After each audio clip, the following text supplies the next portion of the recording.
దేవుని నామం అందరికీ వందనములు. నా పేరు ఎం కృపాకర్ణ, మాది తాడిపత్రి.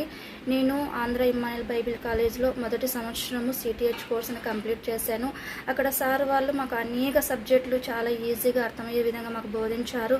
మొదటిగా జాన్ బెనియన్ సారు శిష్యత్వం గురించి బోధించారు. ఆ సబ్జెక్ట్లో వాక్యాన్ని ఎలా చదవాలి, ప్రార్థన ఎలా చేయాలి, దేవునితో సహవాసం ఎలా చేయాలి అని నేర్పించారు.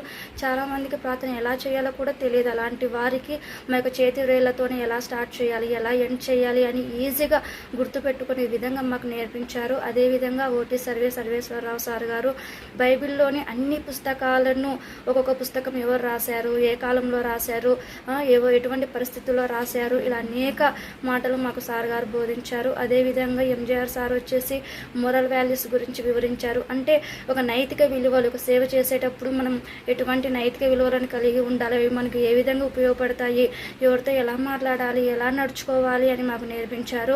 అదేవిధంగా కిషోర్ సార్ వచ్చేసి చర్చ్ ప్లాంటేషన్ అంటే ఒక సంఘ స్థాపన ఏ విధంగా చేసుకోవాలి, దాన్ని చేసుకోవడానికి మనం ఏ విధంగా కష్టపడాలి, మనకు ఎదుర్కొనేటువంటి ఒక పరిస్థితులు ఏంటి నేర్పించారు.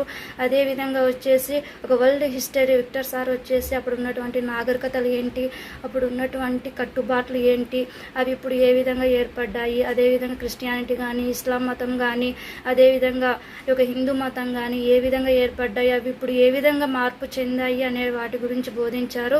ఇంకా అదేవిధంగా అక్కడ ఉన్నటువంటి అకామిడేషన్ అయితే గిన ఒక క్లాస్ రూమ్ కూడా చాలా బాగుంది, ఫుడ్ అకామిడేషన్ కూడా చాలా బాగుంది, ఒక చల్లటి వాతావరణం అన్నీ కూడా మాకు చాలా బాగా నచ్చాయి.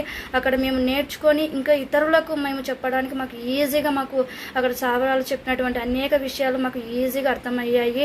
ఇంకొకరికి కూడా మేము సులభంగా చెప్పగలుగుతున్నాము. ఈజీగా మేము ఒక దేవుని యొక్క సువార్తను ప్రకటించుటకు మాకు ఈజీగా వాళ్ళు అన్ని విషయాలు మాకు బోధించారు. అక్కడ నేను చదివినందుకు నేను హ్యాపీగా ఫీల్ అవుతున్నాను. అక్కడ ఉన్నటువంటి సార్ వాళ్ళందరికీ కూడా నా హృదయపూర్వక వందనములు.